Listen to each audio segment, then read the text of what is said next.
Recording.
Hello, hello, hello.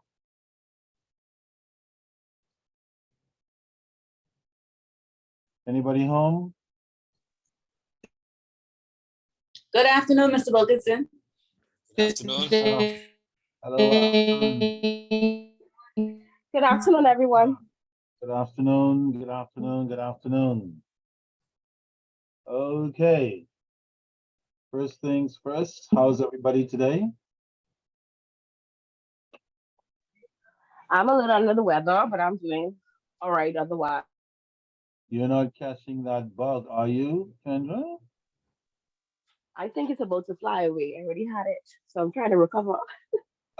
Okay, wonderful, wonderful. That is good news actually. 'Cause, any of the bugs right now is a big old headache, so I'm really happy to hear that. Okay, let me just take my register and then we can get started. Does anybody remember which week we are in today? Week 8. This would be week 8. Yeah, week number 8, which means that next week is our final lecture discussion session. And then the week after that, you will be doing your final exam. And then after you pass your exam, you'll be looking at what other interesting thing you can do come January. So I hope everybody is beginning to review. Remember, the final exam is not going to be cumulative. It's just going to be based on the financial and accounting side of things. I have some notes for next week's class, which I'll send to you sometime today. It's not directly related to accounting. By the time we're done today with accounting, I think that'll be enough accounting stuff for you for one session, meaning this semester. The notes I'll send you will deal with some other financial related issues, like budgeting and certain kinds of investments and a little bit about the securities market and that kind of sort of other types of financial information. Okay. Mr. Wilkinson, just a quick question. Yes. Can we submit the case study any day this week, or should it be submitted next week? You can submit it time between now and next class. Okay, thank you. No problem. Anytime between now and Mr. Wilkinson, I already submitted mine. Is that okay? that's fine. If you're done, Okay. go ahead and submit it. Okay? I think I did it yesterday. Okay. Yes, you did. I saw it actually. All right. Thank you. One or two persons have submitted already, and I just did a little scan. I haven't gone through them yet, but I could see that for all intents and purposes, some effort have gone into preparing them, and that was really the objective, to get you out of your notes and into your own world where you can create out of the information that you had. So if you did that and you wrote about it to the best of your ability, that's all I'm interested in. All right, that should get you the desired marks for that particular assignment. Obviously, I'm not looking for expert stuff in terms of a case study or perfection and all that crazy stuff. I just, first of all, wanted you to go out into the world and do your own thing and then create something of your own and send it back. So from what I've seen so far, looks pretty good. The midterm examination, for the most part, most students did very well. One or two persons said, I don't like that score. I need to do something about it and so on, understandably. But for the most part, I was very pleased with the results. From what I saw, clearly persons committed to the review of the material, because some of the questions were designed in such a way that if you were not prepared, it would not have been that easy for you to respond. So good luck, and I hope you make the same effort for your final exam. If you do that, should be fine. And for those of you who didn't get quite the score you wanted, anybody who got over 50%, you may not see that as grand, but you're on your way. It just only means that you have to do your very best on your final exam. And then when we combine everything together, at the end of the day, you should still be fine. Did I tell you what the passing grade was for the class? No, sir, you didn't. I think he did. I think you said 70. Yeah, 70. 70%. So with that in mind, 70% is not a difficult score to attain. So go ahead and give it your best shot. All right. And don't force me to grade on the curve. Continue to do as you've been doing. Mhm. Any questions before we go on? By the way, did we confirm your examination date? Yes, sir, the 26th? Yeah. I have an issue. Okay, Alex, The date of the examination, unfortunately, I will not be present on the island. I have to take my mom somewhere. But Right. if the exam is available via Zoom, I can do that. But I won't be here on the 25th. I'm leaving on the 23rd and I'm coming back till the 27th. Okay, I think we have a few Zoom students uh, who will be doing the exam, I believe. Yeah, Yeah, we have a couple of Zoom students. What to do, Alexandria? You have Miguel's email. I do. Send an email to Miguel, copy me, Okay. say to him you will be traveling on your final exam date to please include you on the Zoom list Okay. so that you can Because write. I could carve out, once he sets a time, I could carve that out and, I could figure out how I could deal with my mom during that time, but, I just won't be here. And I thought next week was actually the final exam. And I said, oh, great, but next week is actually week 9. So that Correct. kinda put me in a bit of a Yeah, situation. the exam will be the normal class time, 12:30 to 3. So if you can make provisions, just send him an email, let him know the details, copy me on it, so we can make sure that he adds your name to the list. Okay, Okay, that's fine. wonderful, wonderful. Thank you. Quite welcome. Okay, Kendra, I know she's here, getting over that bloody bug.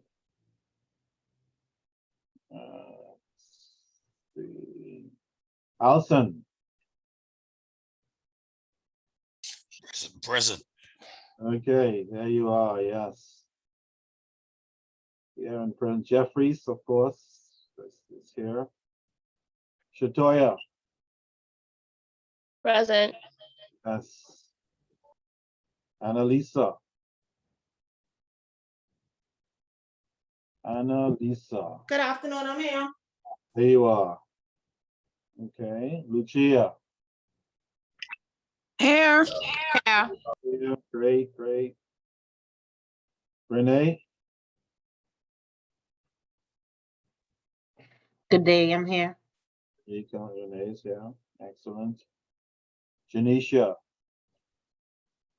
Here. Janisha, yes. Tricida is here. She had something earlier, I know. Gia, She's here. She's here. okay, Gia is here. Okay, great.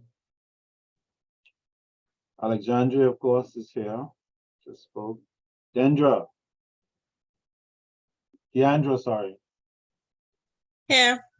Okay, Deandra is here. And last but not least, Benitra. I'm here. Okay, Benitra. Interesting Zoom name, Benitra. I wonder what coming up is. I came straight from my email address, actually. Yeah, I figure as much. No, that's fine. That's cool. I don't have any problem with it at all. That's what I need to use for my bloody things. So I could be incognito. Okay. So we were into the second set of slides, I believe. So if you can pull them up. Did we actually begin the second set of slides where we talked about what is a financial statement? No, close up. We didn't get that far? As I can recall, we were finishing up the first set of slides. Yeah, actually, we were talking about the accounting cycle revisited, and we just talked about the steps in the accounting cycle. And so now we're into the other part of this discussion, which is a more detailed discussion about the processes, which would involve financial statements and definitions and budgets and a little bit of a discussion about audits. Again, I'll be sending you some additional notes for next week, which will be a little non-directly related to accounting, but financial information that I would like for us to discuss before we're done.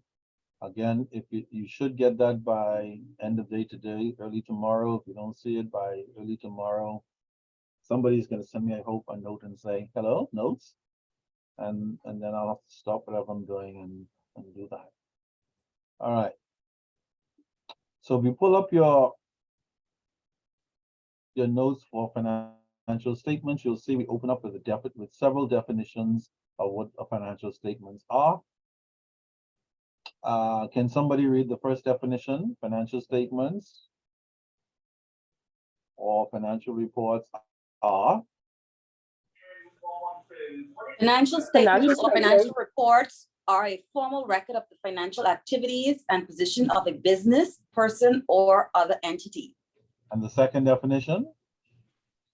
Financial statements present the results of the operations and the financial position of the company.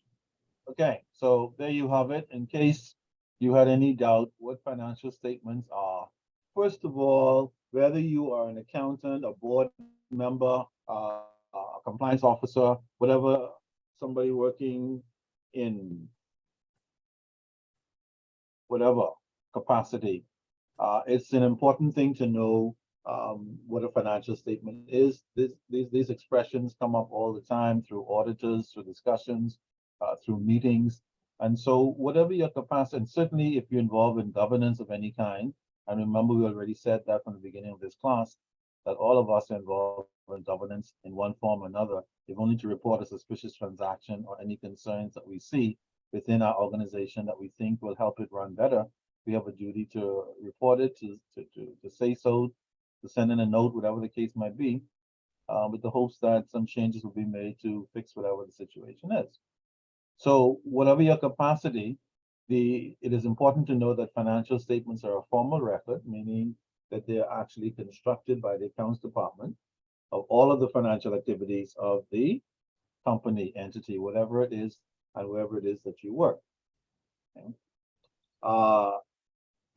We are also told it is a formal record of the business activities of the firm in terms of what the business position is of that particular company. And then by extension, we are told that financial statements represent the results of operations, which is usually what we call the income statement, and the financial position of the company, which we usually refer to as the balance sheet. We'll see examples of those later on for those persons who are not necessarily seeing them every day or at all, just to give you an idea. Because sometimes if we are really keen, we can even produce our own financial statements and balance sheet for our own personal lives outside of the companies we work for, so that we can see, okay, how much money did I make for 2022? And how much money did I spend? And what was left, if any, okay? Similarly, if you're feeling really, really interested in knowing your personal financial position, you can also do a balance sheet and look at all your assets and what you owe and see what your net worth position is. So again, this information is quite important for financial entities and persons in corporate governance, but also, as you can see by extension, it can also be used for personal and other reasons as well, all of which are very, very important. Okay. So let's then look at the different types of financial statements that we have out there. There are 4 of them that we tend to discuss most, and 3 of them that we tend to discuss more than 4. The first 3 that we tend to discuss most often is the income statement, the balance sheet, and the statement of cash flows. And then occasionally there's a 4th statement of owner's equity, where we seek to show the increase in investments and whatever earnings are retained or kept by the business. And again, clearly you guys are not here to be accountants, and that's not the purpose. You're just here as governance people and staff, etc., to have an idea of the existence of this kind of financial information and basically what they are in principle. So again, the income statement very simply represents all the revenues or sales of a company, whatever entity it is, including the one you work for. It shows all of your revenues that are generated for your services and all of the expenses that are paid in order to generate these revenues. As simple as that. That's your income statement.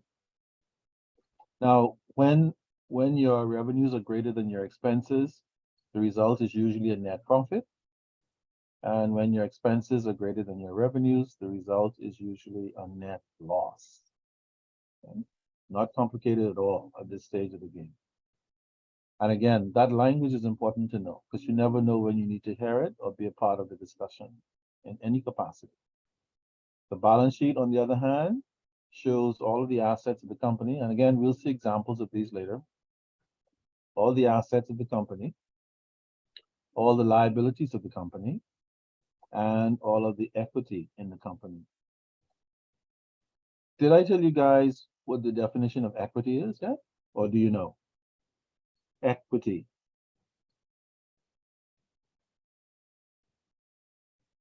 Anyone? What do you think equity is in a business? No, never heard that before?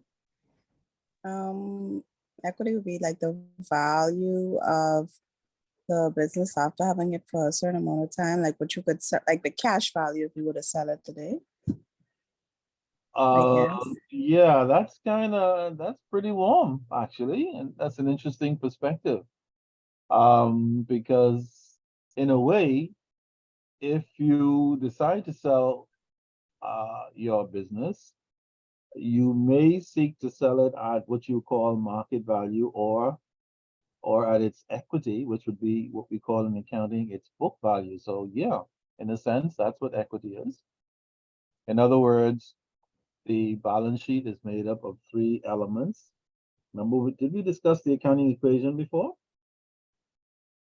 Yes, assets minus liabilities plus equity, I believe. Shareholders' equity. Asset is equal to liability. Liabilities plus shareholders' equity. Yeah, So- assets are equal to Yeah, equal to liability. liabilities plus shareholders' equities. So in terms of a company, then the equity would be what's left over after you take the liabilities away from the company's assets. Absolutely. In terms of equity, that is what's left over after you subtract what you owe from what you own. In accounting, what do we call what we own? Assets. Assets. We call it assets even outside of accounting. That's the interesting thing. Also, what is the word that we give to stuff that we owe? Liabilities. Liabilities.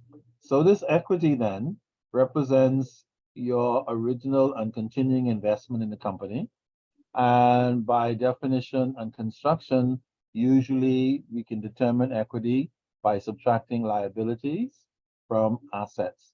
That's why, for example, if they are talking about the net worth of a celebrity, what they mean is they're taking all the estimated assets of the celebrity, subtracting whatever bills the celebrity might have outstanding, mortgages, etc., and then they come up with a net worth. That net worth is usually what we call the equity in a company. Okay. We also refer to equity in a company as the investment that is made in the company, and that's the continuing investment position once liabilities are accounted for. Okay. It is impossible to come up with a correct equity figure until you subtracted all liabilities, for sure. So if you own a house for $200,000 and you owe the bank $150,000, what is your equity again?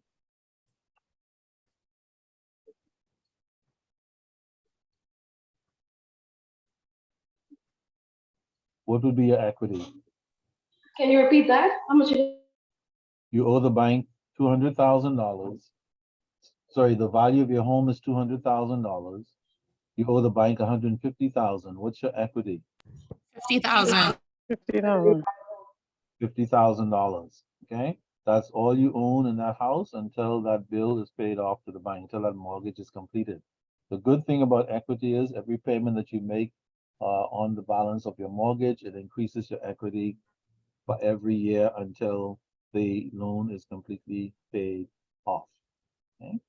But you can't say, if for example, if somebody says, what is the value of your equity, of your assets?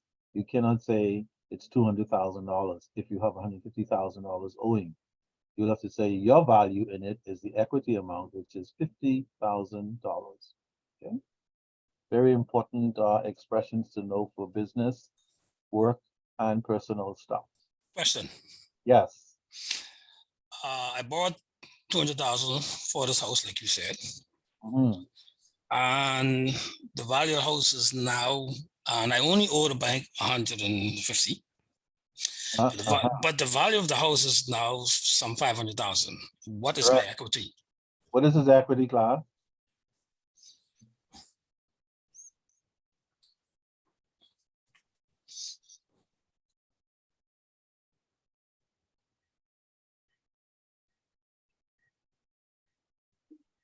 You can repeat those numbers, please. Alison, what is your scenario again? I'm saying at the original price, the house would have cost 200,000 that I borrowed from the bank. Based on, I'm using your price, your figure, and now you're saying that I own, my equity is only 50 because I owe the bank 150. But the value of the house is now not 200. The value of the house is now 500,000. What is my equity now? What is his equity now, anyone? Under that new scenario? It would be 350.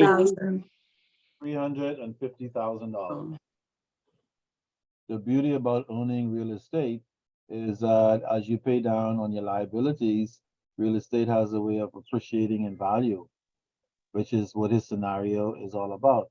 His scenario is about the house was originally mortgaged or purchased for $200,000, but over time it has increased in value to $500,000, and that's not unrealistic depending on where the house is and what's going on in the market. And if at the time it increases to 350 to 500,000, his mortgage balance is 150,000, then his equity goes from 50,000 to 350,000, which is why a lot of people get into real estate for the same reason. So another question on that note. Let's say I defaulted, right? My default is probably, let's say, a month or 2 months, and the bank decides, say, you know what, we need our money. We need 150,000. The whole balance. Yeah, they need the whole 150. Right. Now they sold the house at the market value. Are they going to give me the difference? They are obligated by law to give you the difference. If you don't have no lawyer fees, which you probably would, because taking you to court will be lawyer fees, demand letters, all of that. Oh yeah, whatever the Then cost. you would get whatever is less. Yeah, you always get what is left after expenses. That's standard procedure. Okay. The point is, the bank has an obligation to sell your house for the best possible market price. Now, if they sell your house below market price and you sue them for doing that, they're gonna have to prove that they could not get a better price for your house. If they prove that to the court, then the court will let it go. But if they cannot prove sufficiently that they could have gotten a better price, could not have gotten a better price, then the bank will be liable for not selling your house at the best price. They have an obligation. See, some financial institutions have this nasty habit sometimes of, if you only owe them 150, selling your property for 150. You understand? Mr. Wilkinson, Yes. we also look at when the appraiser, so say we send out the appraiser to your house, if you don't open your door for the appraiser to come inside and appraise inside and they only appraise outside, that also plays a part in it too, the appraisal value of it. Oh, definitely. I'm just saying, if let's say the appraiser says it's 500,000. Some bank decides, I don't want to go through the stress of trying to sell it for market value or appraisal value, which is 500,000. I just want my balance. And so the person Mm, who comes mm. along with 150,000, they sell it. And that person might be a friend or some other person's a man. I have a house I could sell you. I only have $150,000 balance. The 150,000, I'll sell it to you for a great house. How about that? That is not the requirement. Okay, the requirement is to sell the house at market value and or appraised value, Yes, sir. whichever is Yes. higher. Because if you do that, that would end up reducing the value of the homes around it, right? Well, no, it won't reduce the value of the homes around it. It just means that the bank gets away with selling your house for nothing, Mhm. and nothing back. How you keep the house reduces the value of the houses around. Oh yeah, remember So now. if your neighbor keeping his house bad, then that could affect. Yeah. Remember now, yeah, the appraisal value is the appraisal value, whatever the reasons, the neighbor, the dog, the cat, the mechanic next door, whatever. The appraisal value is the appraisal value. Once that is established, the bank has an obligation to seek to sell it at that or around that value.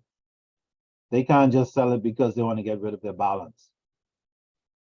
Even though some financial institutions attempt to do that.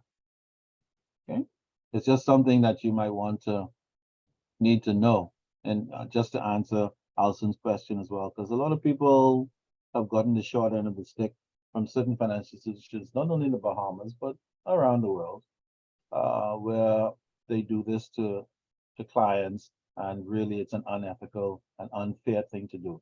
If you're going to sell somebody's bloody home, that's bad enough. So try to get the best price. So when your balance is paid off, they'll have some money left to get their lives started again, so to speak. Okay, it's the legal, moral, unethical thing to do, unless you can prove that that's the best price you could have gotten, which is your loan balance. Okay, all right, good question. And then, of course, the third statement is the statement of cash flows. And for this statement, it shows only cash transactions that are made by the company, money coming in and money going out in cash. And so it's a good statement for persons who want to know how cash is spent within the company they work for, within the company they invest in, and so on. It's some people refer to it as the liquidity statement of the company. And I don't know if you guys are familiar with the term liquidity. That's another financial term that governance or anybody else need to know. Anybody knows what liquidity is?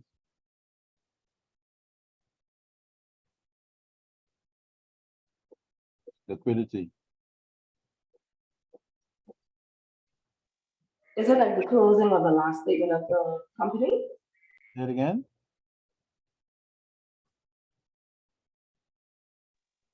Is it the closing of the last accounting statement? The last. I didn't hear after last. Accounting statement or Oh, closing statement? oh, I see your point.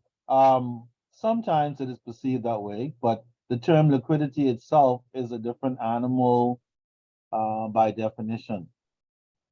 Anybody else wanna add to that? What is It is liquidity? liquidity is the measure of the ability of a debtor or a company to pay their debts as and when they fall due.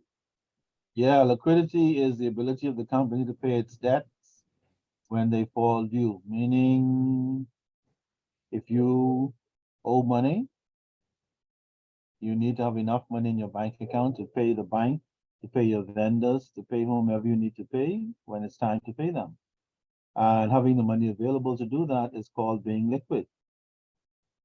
If you have a personal account and you have monthly expenses to pay, when those bills roll around at the end of the month, you expect you to be liquid enough to pay those bills, and liquid enough meaning having the money in your bank account.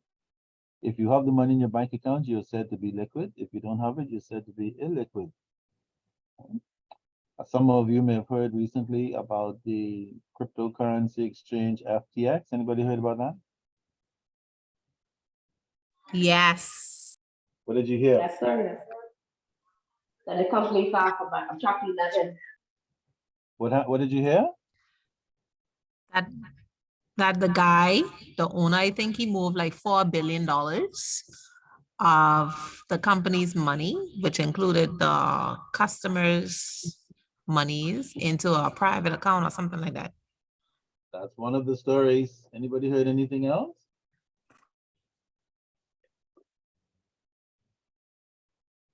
No, I thought Wasn't there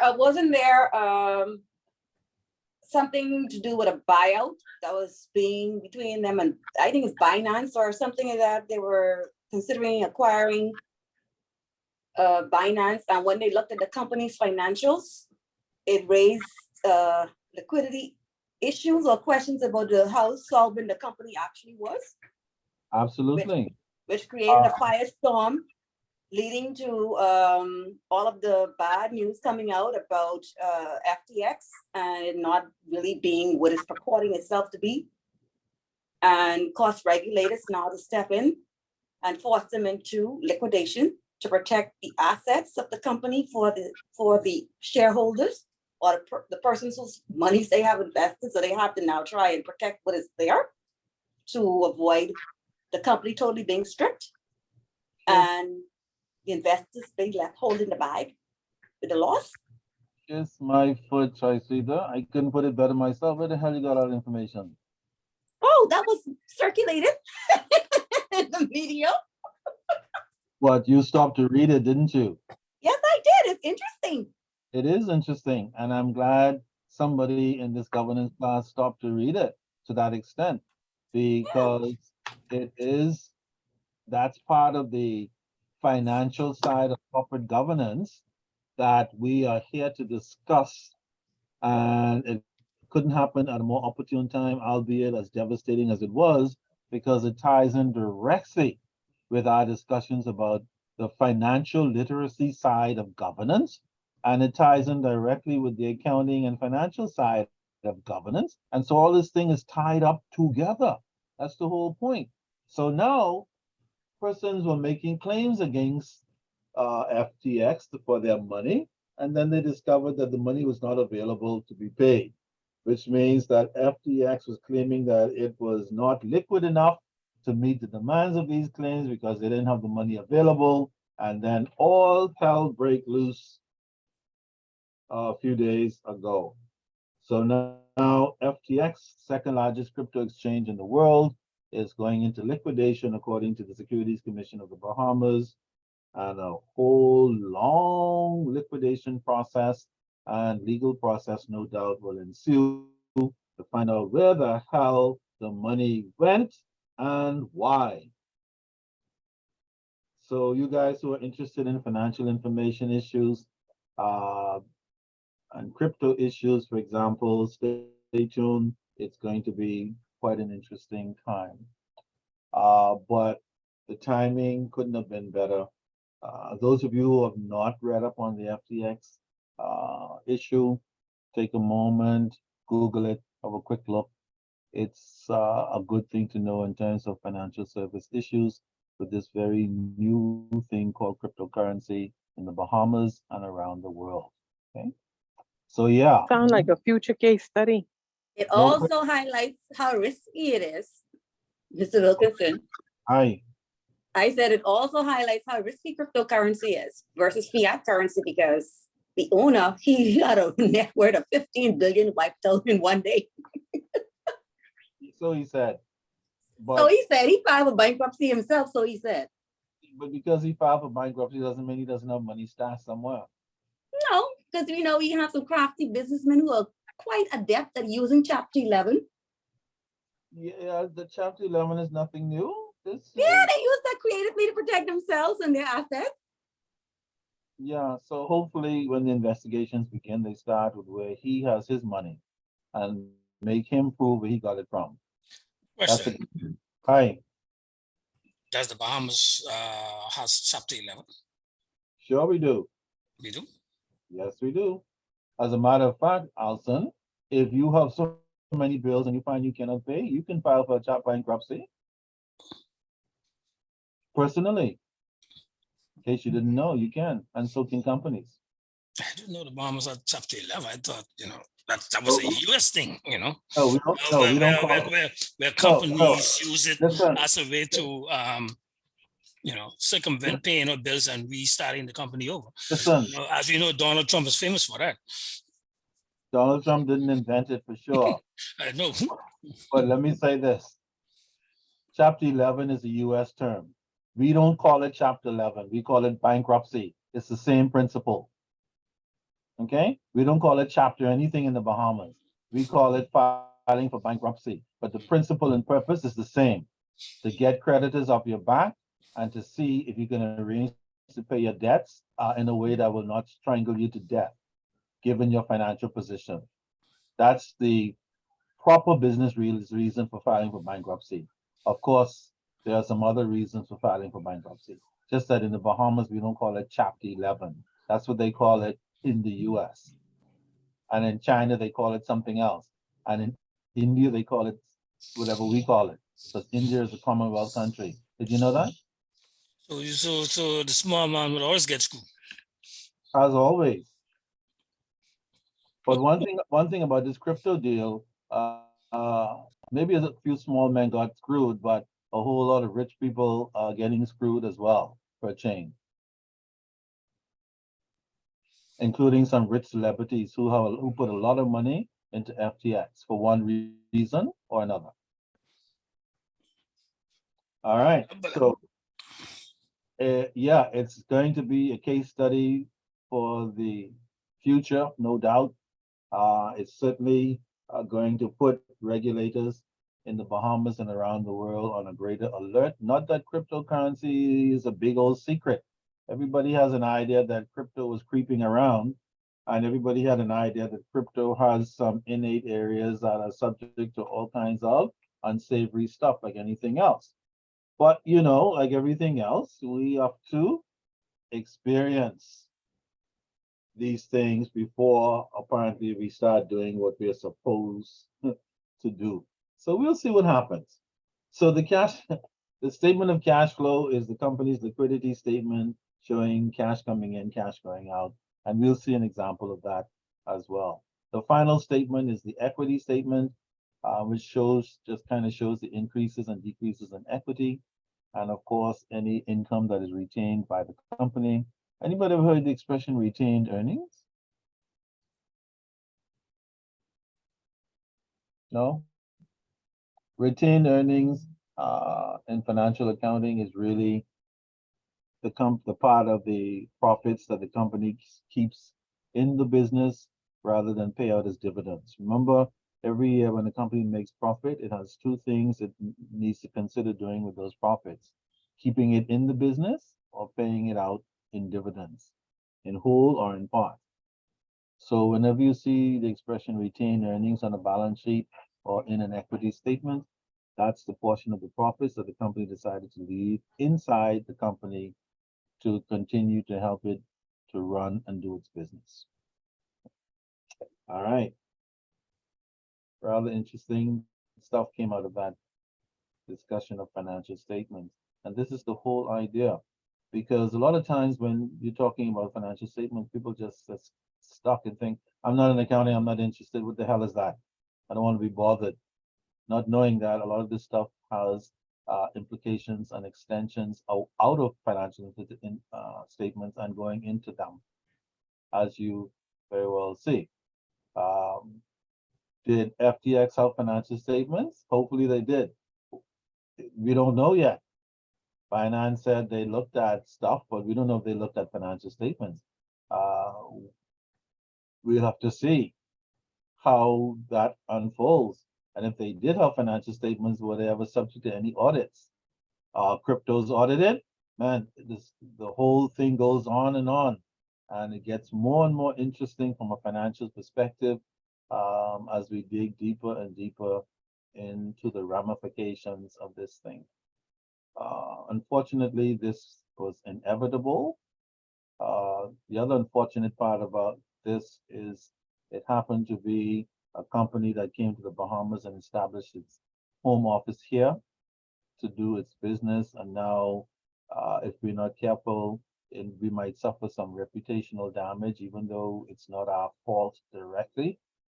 But again, this is part of the risk of having person, even though we have the DIA laws which govern cryptocurrency activity and digital assets, um, and the registration by the Securities Commission, etc., doesn't change the fact that when these things happen, people still talk and find something negative to say, especially about jurisdictions like ours. Yeah, see, anything goes in the Bahamas or the Caribbean or whatever the case might be. So hopefully we can get that sorted out as quickly as possible in some context and get on with our lives and start putting things in place to try to ensure that we don't see that happening again too often. All right, so those are your 4 types of financial statements. The other thing you need to be aware of is that in accounting, there's something called a trial balance. There are a couple definitions listings here as to the nature and type and purpose of a trial balance.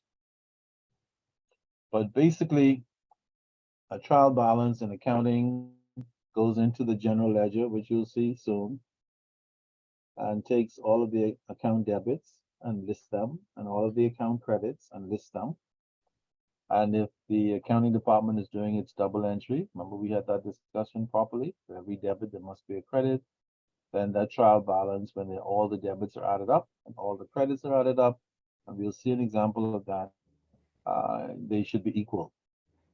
If you run a trial balance in your organization and it doesn't balance, there's an error somewhere in the general ledger accounts, and the financial controller, chief operating financial officer and company will have to get people together and find out where the error is and why it occurred. But that's primarily the purpose of the trial balance within the firm, which is one of the reasons why when auditors come in,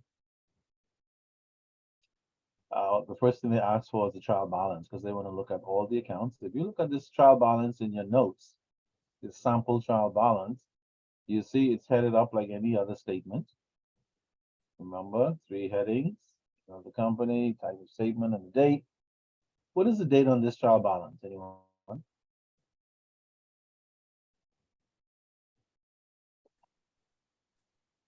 It only says December 31st. Okay, that's fine. That's good. That means we can call it any year we want for our purposes. So yeah, the date is December 31st, whatever year we want it to be. Let's say 2021, last year.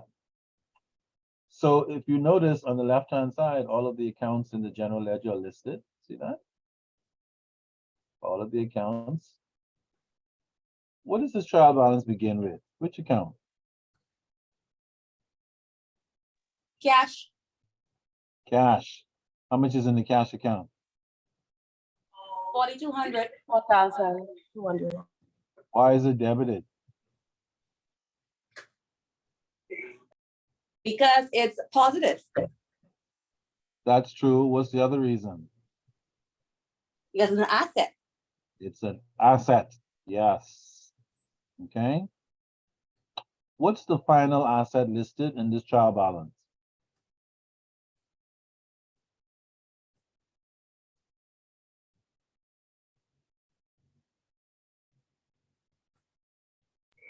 Land for 55,000. And for 55,000. Yes. Just for your information, land never depreciates for accounting purposes. Now, from an appraisal perspective, land could be appraised and be shown as depreciated for some reason, given the location, environment, crime, etc. Okay, so you may have bought or purchased land for 50,000 or 80,000, and then 5 years later it goes down. Let's say you spent 80,000 to buy it. Instead of going up in value because of crime, it goes down to 40,000. People are moving out. Nobody wants to buy property in that area anymore, whatever the case might be. So that could happen, but typically land values tend not to depreciate. They tend to appreciate normally or go up in value. And that's how accountants, of course, remember the cost principle. Whatever you pay for the land, that's what's shown in the financial statement. That never changes until the land is sold. So if you buy land for 50,000, that's how you record it in your financial statement. and it stays at 50,000 until you decide to sell it. If you sell it for 100,000, then the extra 50,000 will be a what?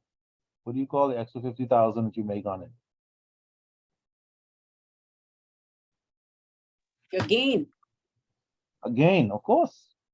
Okay, that's all. Simple as that. Because you paid 50, later on you sold it for 100, so the extra 50 is a gain. Accounting doesn't get into gains and losses until you actually sell the property. Okay. All right. Little crash course. Now, any equipment on this trial balance?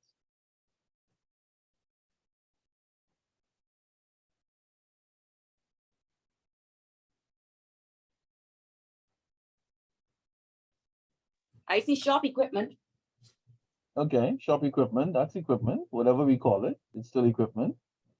What is the cost? 3,860, Okay, is and any it has a depreciation of $770. debit or credit? It's credit. Now, does anybody remember or know why we credit accumulated depreciation?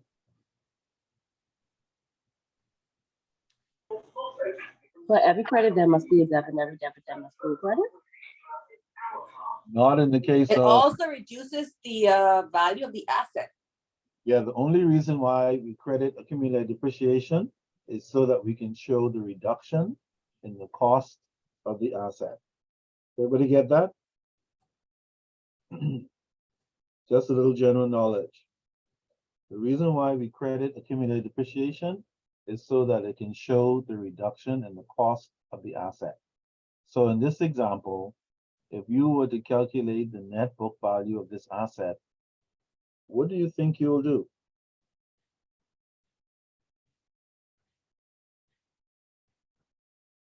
If I were to ask you to look at this trial balance and calculate the net book value of shop equipment, what would you do?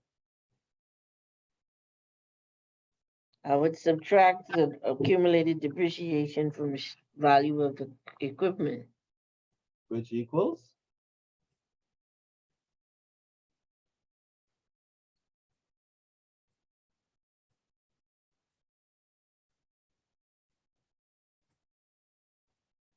Which equals? 3,790. 3,090. 3,700 or 3,090? 3,090. What did I put in my calculator? Yes. If anybody has a funny calculator on exam day, you need to have two just in case. You will need a calculator for your final exam because there will be some stuff you have to add up and stuff like this, and make sure that you're adding up the correct stuff in one or two calculations here and there. Okay, so you will need your calculator. I All call right. that input error. Absolutely. And input error occurs often, and even in the real. Okay, a lot of accounting departments put input errors, make input errors all the time. Auditors come in and find them all the time. Okay, and of course, we have some fair idea of why input errors occur. Okay, from inattention to God knows what. Okay, so yeah, be careful with input errors. Also be careful with summing errors when you're adding things up. Always check it twice because sometimes that first addition is not correct for some reason. Some people, when they add it once, they say, man, that's it. They write that in and they're very happy with that and they're convinced it's okay. And it might be. Doesn't hurt to check. Okay. What's the last credit in this trial balance?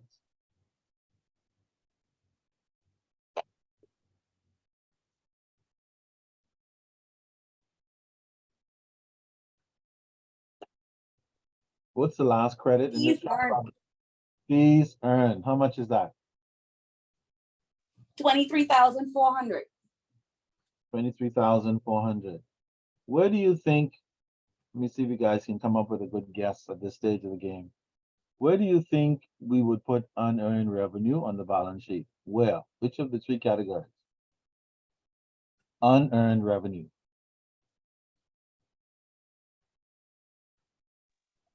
I would think it's a liability because you haven't earned it yet.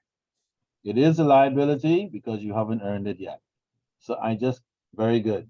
Just throw that out there in case you hear it somewhere for some godforsaken reason, you'll say, even though revenue is in it, it's a liability because you haven't earned it yet. Okay.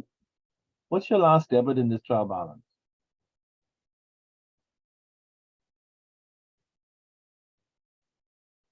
Interest expense, And how much is that?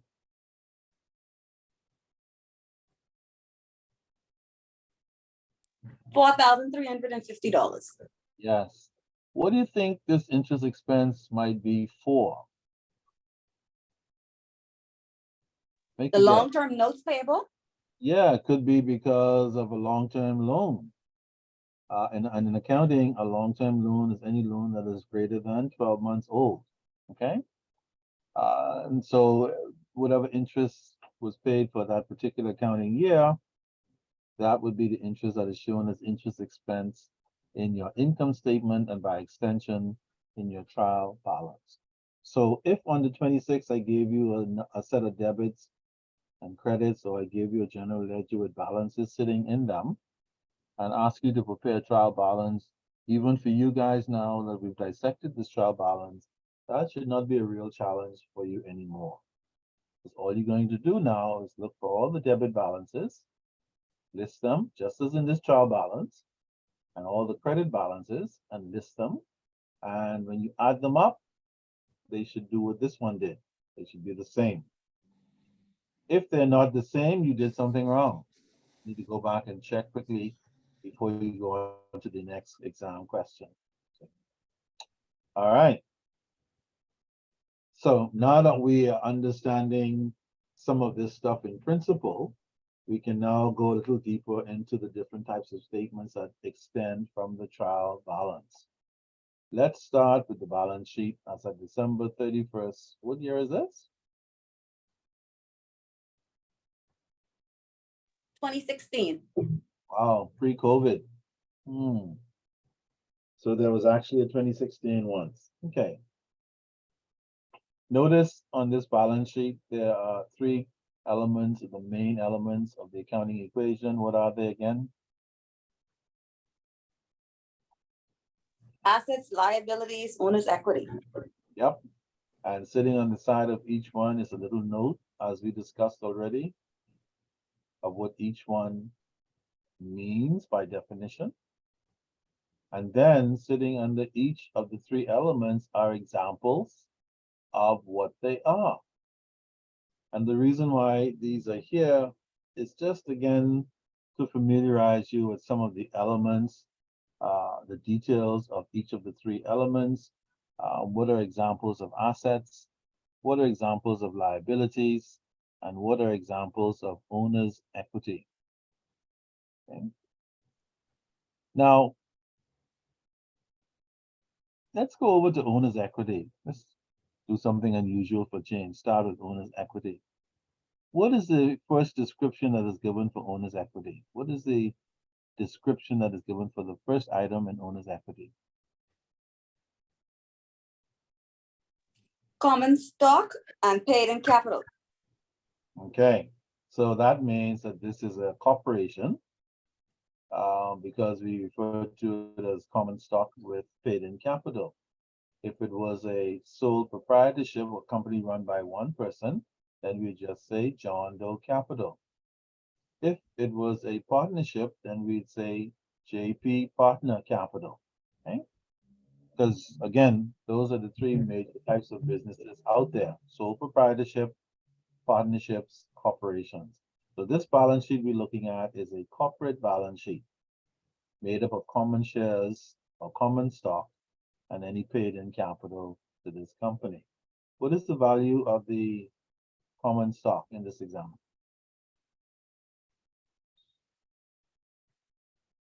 Anyone?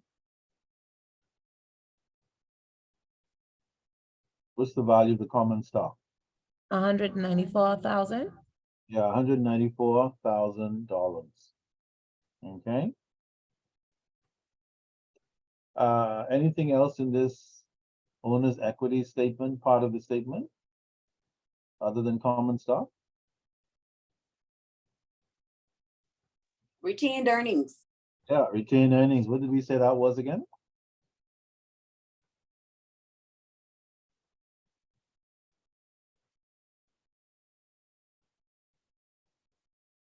What did we say retained earnings was again? Is that profit injected back into the business? Absolutely. It's that part of the profits that we keep. Okay. In the business, we don't pay it out as dividends to shareholders. So when we add the common stock that was originally invested, 194, plus the retained earnings, which is how much? What is the retained earnings in this statement? Profits reinvested.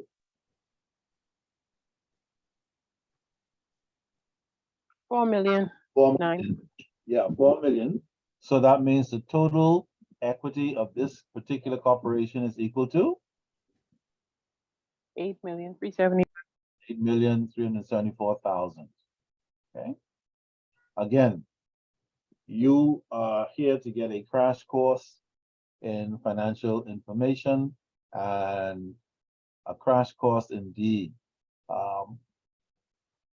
At the end of the day, just being introduced to these concepts alone and having these discussions designed to kind of open your mind and your thoughts to this stuff whenever you're moving around your company, whenever you're in any discussions or meetings about financial information.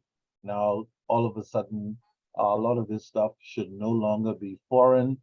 You're not necessarily going to be an expert. That's not the purpose, but you're certainly going to have some information that will give you a greater understanding of this stuff out there in Right. work. Questions? All right. So that's your equity side of the balance sheet. If you look at the liability side of the balance sheet, you see that there are a number of liabilities listed. Any long-term loans in these liabilities that you can tell? Any long-term debt? Yes, long-term debt, What's the value of the long-term debt? 2,332,000. And what's the total amount of the current debt? 1,839,000. Absolutely. So when we add those two together, we can say with comfort that the total liabilities of this particular entity is whatever that equals. You add those two amounts together, what does that give us? Anyone? 4,171,000. $4,171,000. Okay. Having said that, when we follow the requirements of the accounting equation for this balance sheet, and we add our liabilities to our total owner's equity, does it equal the total assets of this company?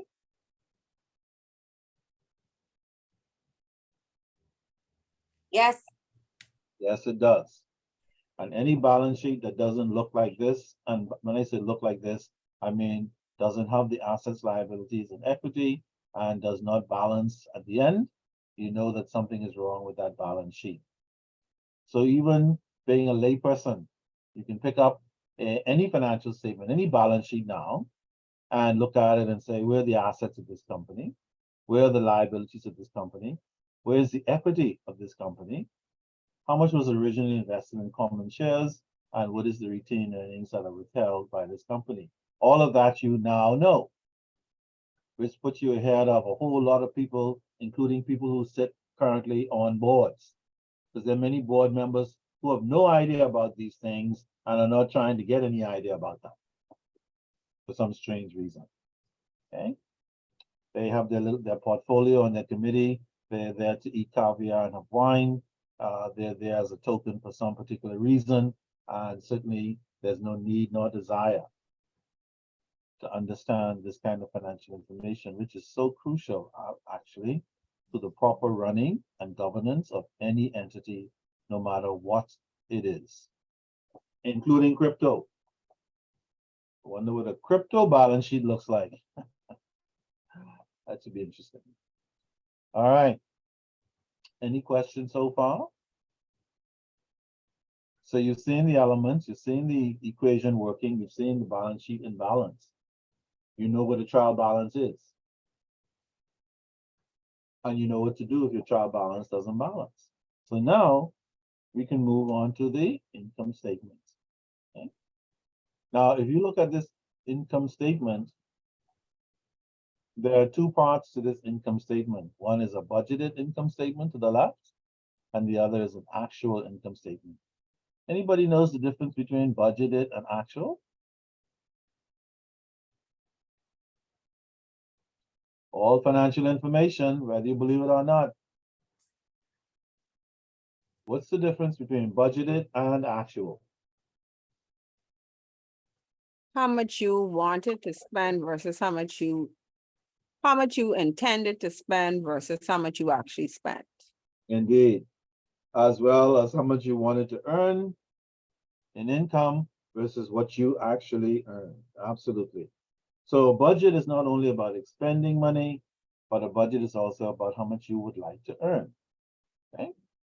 In this example, how much did we budget for services rendered? 100,000, How much did we earn, actually? 94,600. Is that good or bad? That's good. You earned less than you budgeted? Oh, see, I thinking it in the reverse. I thinking that we saved some money because we budgeted more than we actually spent. Uh-huh. Which, yes, and again, of course, we haven't gotten to expenses yet. We're on the revenue side. Right, that's how I looking at it, but no, you're right. Now, what is also interesting is, even though the actual was less than budget, it was only less than budget by how much?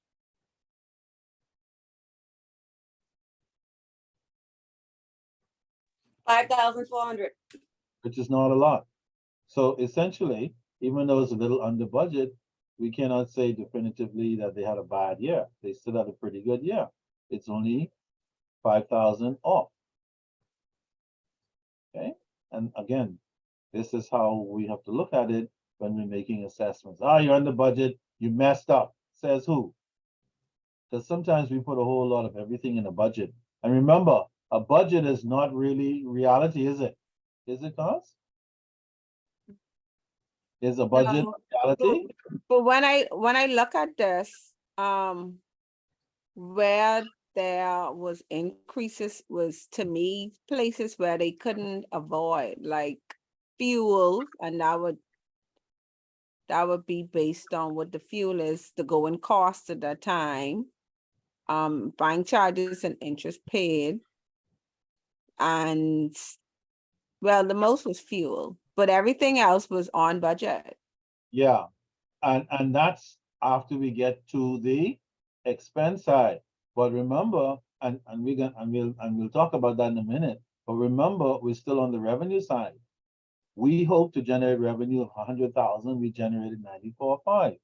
Because we're a little under the 100,000 doesn't mean the company had a bad year. In fact, the company had a great year because it almost achieved its budgeted numbers. Okay.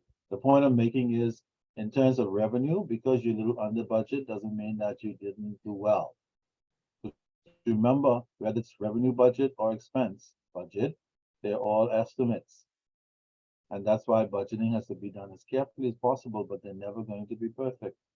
Because you can't really tell what the future holds, can you? Can you? Not really. We can only go back and look at the past and see if we can come up with estimates as to what we think will happen. But we don't know for sure how many people are going to come into the store the next year. We don't know if there's going to be an economic crash. We don't know what can cause the budgeted numbers to go where they go. But the budget itself is designed to help us to control our spending, to monitor our revenue, and to make any changes along the way that we think are necessary, given the economic environment. All right. So on the income side, not too bad. On the expenses side, as she said, the salaries, budget and actual are the same. That means the company didn't give any salary increases. And nobody left, apparently. That's probably some reasons. Telephone and internet, pretty much the same. What happened to water and electricity? spend 2,000 more than budgeted. Yeah, because BEC went up. Probably the But same I was thing with just gonna gas. say that you take the words right out my mouth. Fuel I said the surcharge. BPL gone up, child. Yes, yes, yes. That's the fuel surcharge. People tell BPL tell the people, we ain't on your run. We ain't care how much all this make. So if you're the financial controller, you can explain that one easily. Just put on the side BPL increase. Property taxes, no change, thank You know God. what? I blame this company because if they should BPL, they should have budgeted for $120,000. Well, remember at the time they did the budget, they may not have gotten the announcement because BPL just made it.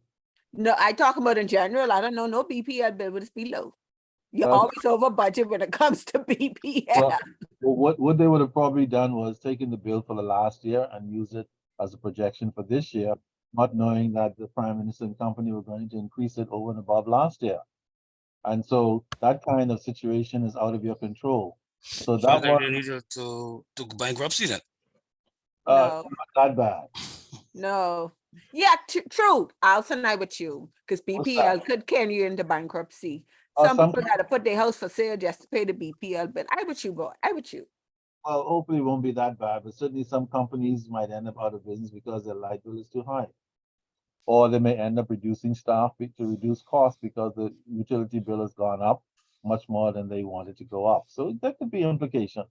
But for this company, I'm saying BPL needs to go into bankruptcy and restart. Yeah, we knew that 30 years ago and nobody did anything and has not done anything yet. Trying to get BPL to be restructured is a whole nightmare in itself. You need a whole completely different government made up of completely different sets of people with a completely different mindset who will be prepared to go through what is necessary in order to make that happen. And BPL does need competition. Open up the market, have other providers, and they're forced to improve in order to stay relevant. Yeah, the problem with competition is you have to decide if the competition is going to be a local company or an international company. If we have an international company competing with BPL, then that means that they might eventually end up producing the electricity at a lower cost, but then it also means that they run our electricity program. All right, BPL is like BTC, these kinds of communications and power programs. We have to be careful how we put them into foreign hands, even though local hands can pick it up. Okay.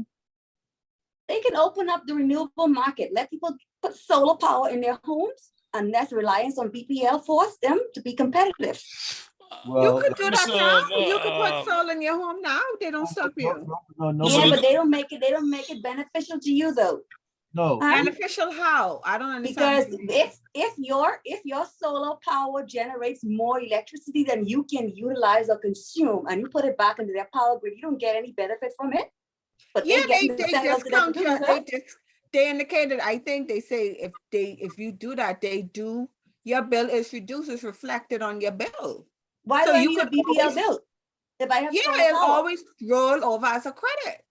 Well, wait a But why minute. do I need a BPL bill if I have solar power? What do I need No. BPL for? Yeah, no. but see, you have to understand how solar works. For you to get complete solar, trust me, it's very expensive for you to be completely solar.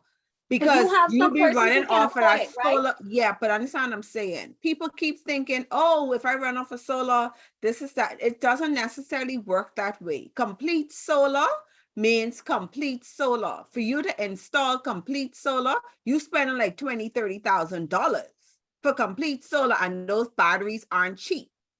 What Can I- So can I- what can I BPL interject? is trying to may do not for be you the is they're solution for saying the that, average okay, man. you could put That may solar not be the grids solution for on the average your, man, but you have those who do have the ability to do it.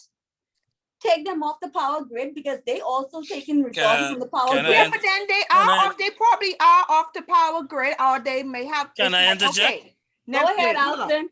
To me, it's almost like water and sewage, right? You have persons who use both government water as well as they have their own tanks. So you still pay a little something because if your water goes off, you can still use the government water. So you have those persons in the same aspect with BPL. They may be completely solar, but however, they're still on the grid for the mere fact is, it could be a backup for them. Doesn't necessarily mean they're using it. Can I interject? Go on. I object to what you're saying because totally, BPL has staff. All right. How are they going to pay their staff? So if I put all my stuff on, they can tell you they're going to give you a credit back, but they're not going to give you any credit back because they got to meet they got to pay those staff, those hefty salaries that they have. So if they give me credit back, somebody who doesn't have a solar is going to hit the price because they have to meet their final obligation to their staff. Yeah, I understand what you're saying, Alton, So and that's all fine and well. But in any event, no matter where you go around the world, not just here, there's no one who is completely off of any grid. Period. No, I agree. But I'm saying to you, we talking about the Bahamas now. Come on, man. I give a simple example. Yeah, but then that's why I use the example of water. I give you a simple example. My cousin who lives here, all right, she has a house in the US and a house here. Right, she paid her last BC bill here to zero balance. When she got a bill for this month, it was $1,000. She hardly used the house. She don't hardly be here. You want me to tell you why? Her bill in the US, where she said she's leaving AC on 24/7, $100. You want me to tell you why? Because first of all, they could use natural gas from underneath the earth, and that's number one. We cannot compare the cost. Don't forget, DC fuel and costs, etc., are subject to government taxes and high duties and stuff. That's my point. That's my point, Ms. Wilkerson. Yeah, but that's what I'm saying to you. Yeah, but Alton, someone has to pay. Also, too, it's just like anything else. It's like water. It's like phone. You rent it.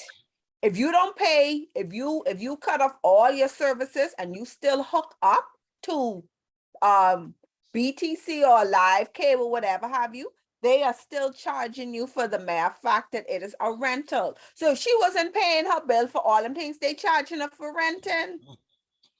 Yes, they are, among other things. I'm just simply saying to you, at the end of the day, the government is not going to suffer, right? You and I in NASA, and if we really look at it, you and I in NASA, we are paying the fees for those people on the family islands when it comes to PPL. As we should. Who the hell is going to pay it now?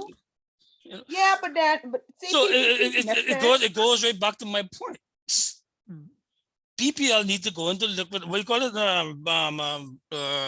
bankruptcy, so they can restructure.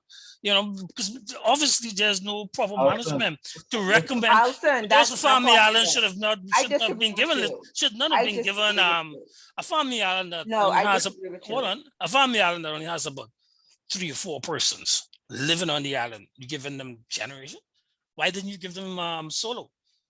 Which I can more or less agree with the previous administration when they doing the trial balance in the trial error in Ragged Island. Or you could give them the wind generation. Yeah, they'll get to that eventually. Yeah, I disagree with you, but we can move on from that. I disagree with you. I'm not saying that BPL isn't in a bad state. I agree. They really do need to revamp a lot of things because they're not up to date in terms of how far we have come as a Bahamas, especially NASA, in terms of expansion, and they are not upgrading to that level at the same pace that we're growing. I agree with that. However, I disagree with the mere fact that they should shut down and start over again. I 150% disagree with that because you shutting down and starting over again also comes with a cost. Well, I'm looking at the long term. Yeah, and I'm looking at the long term. Not the resources the Bahamas is blessed with. No. We have so much sunshine. Don't use traditional fuel as your only source to provide Thing, y'all electricity to looking, your y'all just consumers. looking at it on the surface. Y'all have to understand these things cost money to implement. These things cost money to maintain. These things cost money to train people to do these things. Y'all just But looking at hold on, one everything aspect costs of it. money. We have a lot of wastage in government that money cannot be accounted for, that the people have to pay for. So it needs Guess to be what? cleaned up. That's all a part I of ain't good disagree with that corporate either. governance. We But have guess a lot what? of wastage That ain't that start cannot be with this explained. government, and that ain't gonna end with this government. That's previous. That's from Pinland time. That always. Well, got guess what? happens. Guess That's what, Miss something that happens Fista? around the Miss world. Fista, with that However, the mindset, nothing will shutdown. ever change. Nothing will However, ever the change if we completely adopt that shutdown. mindset. Yeah, I don't agree with that. I don't agree If with we that. adopt that mindset, we will never have change. Well, Well, let me- the change got to start with these lousy people be putting in government. folks, listen. Mr. listen, Alson, we put them in government. So don't listen. say the lousy people in government. We put I them. said we. I did said that Oh, we okay. put in government. We put them there. I agree. Okay. So here we go. And all of that, and we haven't even said anything about the government budget yet. This is just a little stinky company budget, but it does now start to raise, and this is the whole idea. The whole idea of going through these exercises is because it raises what is already there, your consciousness. This thing about BPL and solar energy and all that stuff, this is like crypto. It's an ongoing issue. It's just older than crypto. These problems have been around since forever and a day. The BPL is not only an economic machine. BPL is also a political machine. And we should know by now that anything that is driven by politics in any way is never going to be efficient or sufficient. And only time and circumstances somewhere in the future is going to cause it to come into its own. And BPL is no exception. And It's so, also ripe with governance issues, Mr. Wilkinson. listen, when I say BPL is no exception, I mean that like every other institution, private and public, there are significant governance issues. Remember, FTX is not a government entity, yet it is now in bankruptcy, in liquidation for billions of dollars to make BEC look like a Boy Scout.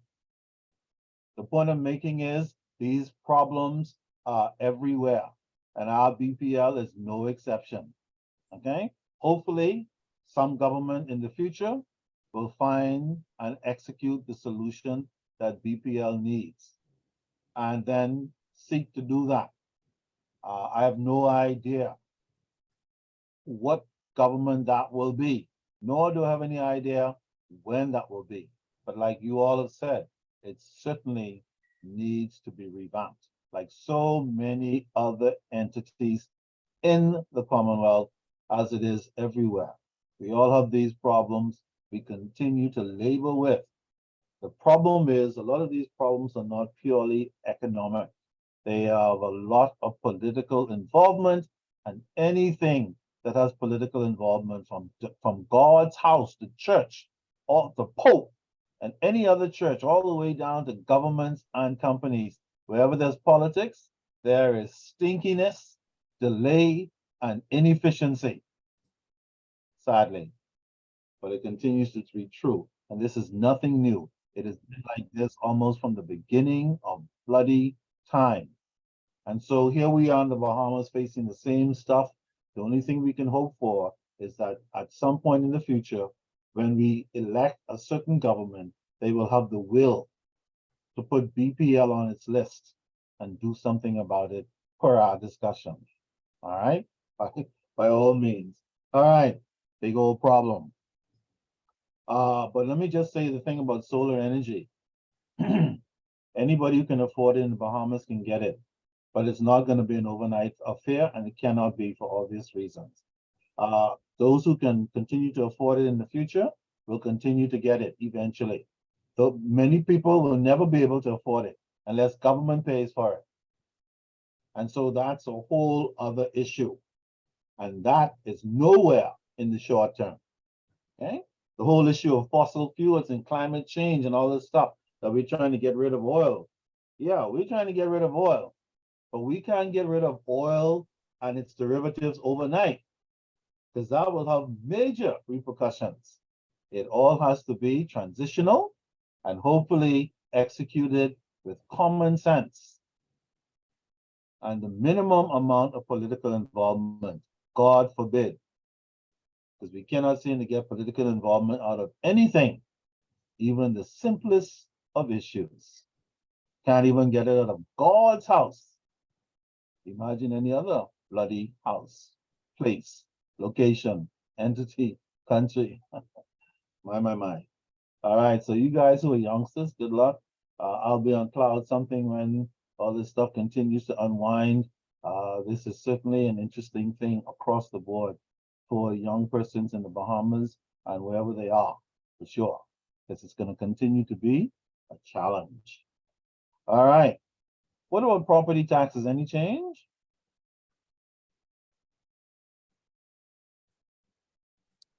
Yes, sir, in a sense. Really, budget? The exemption changed, so I think it went up from new homeowners from 250 to 350, if you mean like that. Oh, you mean in the book? Yeah, You mean in the book? yeah. Oh, But he I'm going No, on that up. was me too. but you know what? I'm so happy you mentioned that, because there's some people in here who may not know that. See, that the exemption has increased. That's something important to know locally. Okay. So if you have any property tax issues, you have a home, you need to go and see how that applies to you. Okay, by all means. So yeah, I was talking about the text, but I'm glad you you raised that. Hopefully, anybody who can benefit from that will check it out. Okay. In this example, no change. What about insurance? Any change? No change. No change. Advertising, No change. fuel, Huge change. yeah, BPL, maybe the people in, Does that have to be like a fuel charge, or that could just be gas in terms of fuel? yeah, it could just be basic gas too. It could be people teething gas as well. Remember that word teething? Yeah, People still teeth gas from their companies. I know. I use Steve gas from your company. Oh, you go and apply for Mr. gas. Wilkinson, don't answer that question. Yeah. Don't For answer that. for those people who know, they know how to get stuff. Just like you steal paper clips and pens and pencils. If you have a gas facility for staff, some people know how to get it without paying. All right, so it could be any number of reasons. The controller will have to find out the reason why. Okay, stationary, not too much of a change. The costs have gone down. You save some money. Bank charges have gone up a little bit for whatever reason, because banks are always increasing fees anyway. That should be easy to answer. What about taxes, up or down? Taxes went up. Yeah, taxes are a little more than we expected, but that's okay, because you're never going to get a tax bill completely correct. Okay, so how much did we budget for net profit? 39,300. And how much did we actually earn? 30,820. Okay, so somebody might say, hey, that's a big deal. We're down by, 8,000 or something. But then again, when you look at your expenses, that didn't go up much, and you look at the small decline in actual revenues, at the end of the day, it does not work out to be very bad in terms of who's looking at it and who wants to make a big deal about it. Okay. So basically, you're trying to say is they did fine based on, the majority of the things didn't move. It's just the things they didn't have any control over. Absolutely. And of course, the budgeted amount was 100,000. They could have easily over budgeted because they didn't do the budget correct anyway. Somebody just pulled that figure out of their hat. They didn't have it based on anything. So there are a number of reasons to support why it's not necessary. To see some managers or CEOs look at it and say, you're under budget, no bonus for you this year, because they don't want to pay you any money. And in fact, if you really look at the elements closely, you could argue that the budget may have been overestimated, that the expenses were pretty much controlled, and those that went over were out of your control. And therefore, overall, you had a pretty good year anyway, and you're still entitled to your bonus. All right. Again, that depends on who's looking. Okay. So you now have an idea. Of course, the most important part of this income statement is the actual side, what actually happened that year, that the company was profitable, and that the expenses were pretty much controlled, and those that went over were not significant. Okay? That's the important thing, and making assessments. And that's really the point I want to make and for you to be aware of as far as the income statement is concerned. All right. Now the statement of cash flows, of course, it's a little more elaborate than our typical income statement that we saw. But again, this is really designed, this is the accountant's work. That's not why you're here. What I want you to be aware of in looking at the cash flow statement is that everything on this cash flow statement has cash implications, cash coming in, cash going out. And so there are three main categories to the cash flow statement that I want you to see. The first one is cash flow from operating activities. Do you see that? That's the first part of the statement. Does everybody see that? Yeah. And then we have cash flows from investing activities. Second category. And then the third category is cash flows from financing activities. Okay. Those are the three main categories of the cash flow statement. Remember, cash flow means cash coming in, cash going out. Now, let me just say this.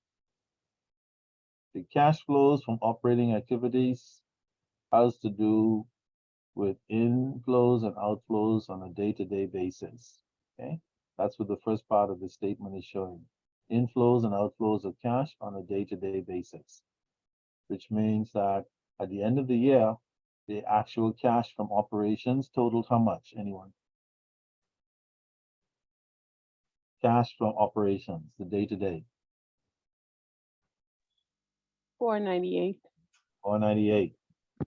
That's the operational side, buying and selling of goods and services for the year.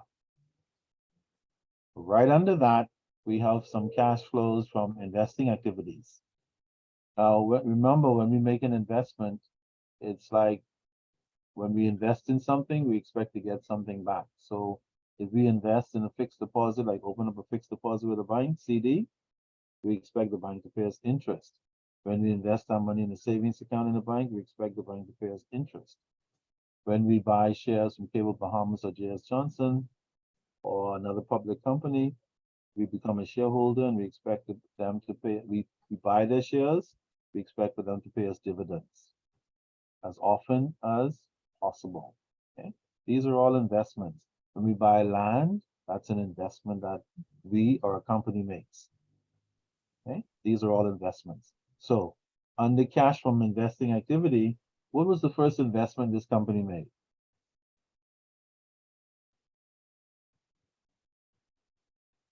Property and equipment. Yeah, property, plant, and equipment were purchased for how much? I guess that was 205,000. 205,000. Notice the brackets.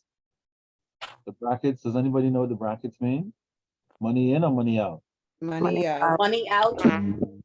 Yeah, brackets mean money out.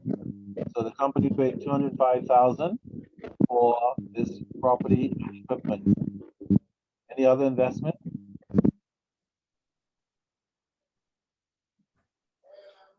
Looks like returns from long-term assets. Yeah, other long-term assets, returns. How do you know it's a return? Like money coming in? No brackets, it's a positive. No brackets.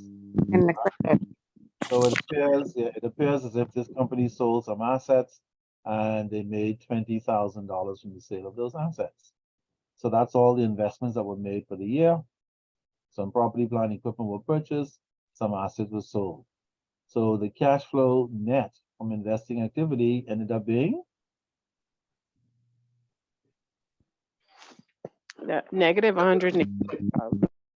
Negative $185,000. So after taking the 20,000 out of what was paid for the property, plant, and equipment, the company ultimately paid, instead of 205,000, only 185,000 going out of the company. So you can see the cash flow statement will show these important steps.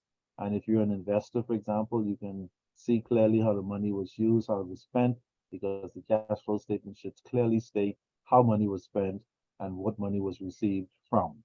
Okay? Mr. Wilkinson, Yes. I have a question. So the Yes. cash from investing activities, would that be considered a capital expenditure? What part of it are you referring to as capital expenditure? The Which- property plan and equipment. Yes, that would Okay. be considered capital expenditure. Okay. And for those of you who are wondering, capital expenditure is money that is spent for assets that you hold for the long term, normally to produce your goods and services.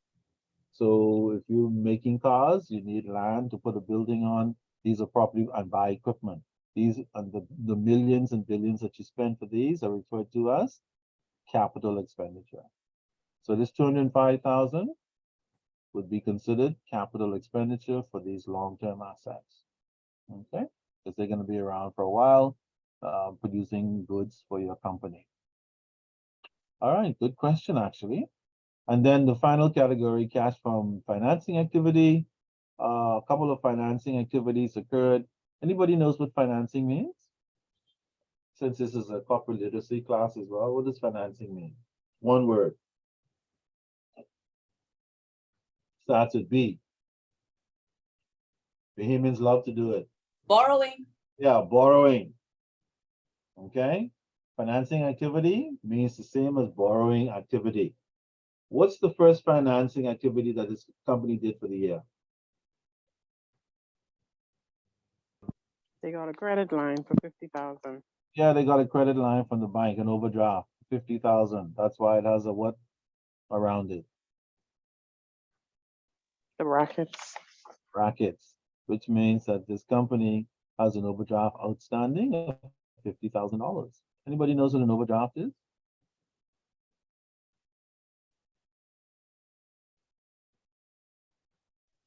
It's like a bank account that the available balance on the account is borrowed funds. So it's Lord, what's the word? I just drew a blank. It's like a credit card. The way you repay and the balance becomes available again. You maintain it in the same way it's revolving. The word left me.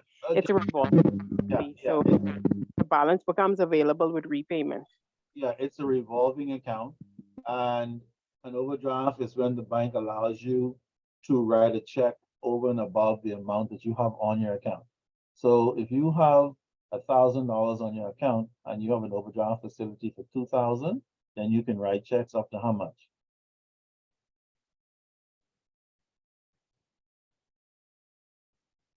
Can you repeat that, please? An overdraft is when a bank allows you to write checks above the amount you have on your account. So if you have $1,000 on your account and the bank gives you an overdraft of 2,000, how much you can write checks up to? 3,000. And how did you arrive at 3,000? Add the cash that you have in your account to the overdraft amount allowed. Absolutely. And once you get to 3,000, if you write another check, what happens? I would think it'll be declined. Yeah, it will be returned, because once you get to 3,000, you will have to start making what? We'll have to start making payments. Deposits, not payments, deposits. Remember, the checking account. So you make deposits and bring your balance down. Yes. Okay. So if you get up to 3,000 on your overdraft, you are at your limit. Let's say you get an ASU draw of $1,000 and you deposited that to your checking account. So now your overdraft is now down to what? Your account balance is now down to what? Negative 2,000. Absolutely. And so again, you can write checks up to 3,000. 1,000. Yeah, up to 3,000, which is an additional $1,000. That's how an overdraft works. So this company looks like it's at its max at 50,000. So it needs to start making deposits from those sales. All right, any other financing activity? What's the next one? What is it called?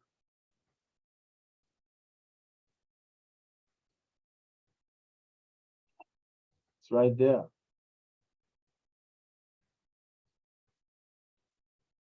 What's the next financing activity? Current portion of long-term debt. The current portion of the long-term debt. In other words, if you have a long-term debt, and in this case, you paid $1,000, let's say for the year, then that current portion will be shown under financing because that's part of the debt responsibility that you have called interest plus principal. Remember, every time you make payments to the bank, you're paying principal plus interest. So whatever you paid for the current year, in this case, one, then that represents the financing part of your cash outflow. Is that an outflow or inflow? In. If that's your current portion of your loan. It's out, it's an outflow. I don't have a bracket. Well, it doesn't have a. Inflow on the financing side, the inflows would have the brackets around it, and the outflows would be a positive number. It should be the reverse from the operating activities, right? Well, in this case, it has no bracket, so is that an inflow or outflow? I would say it's an outflow. Well, we already established that the bracket is a what? You said the brackets is an outflow. And so this one has no bracket, so what should this be?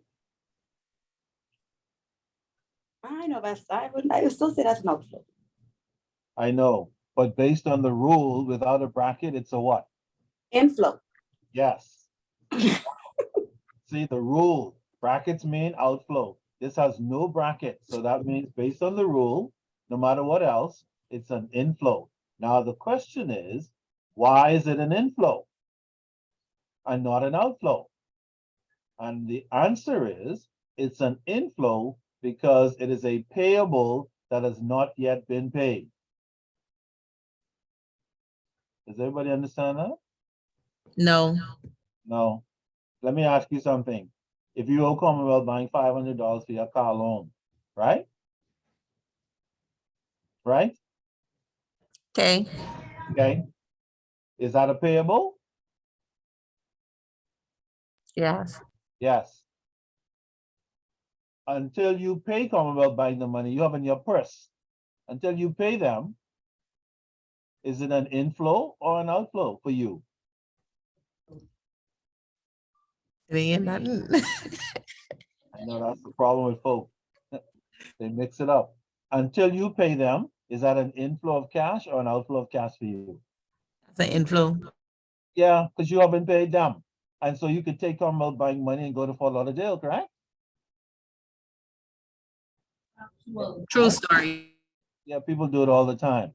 So money unpaid is an inflow to the person who owes it. Very important to know. Not only for no accounting statement, for your own personal thing. Okay, so this one represents money owing but not yet paid. That's why it's an inflow. Does everybody get it now?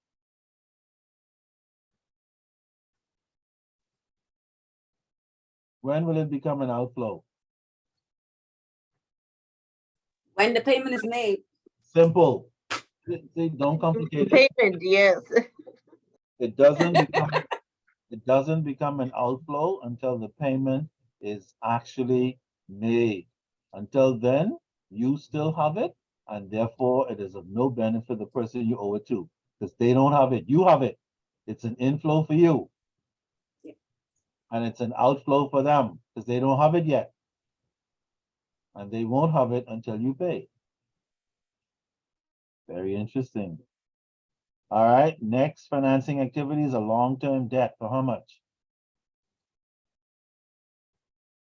121,000. Is it paid? Yes, it's, it's have a bracket around it, so it's an outflow. Is it paid?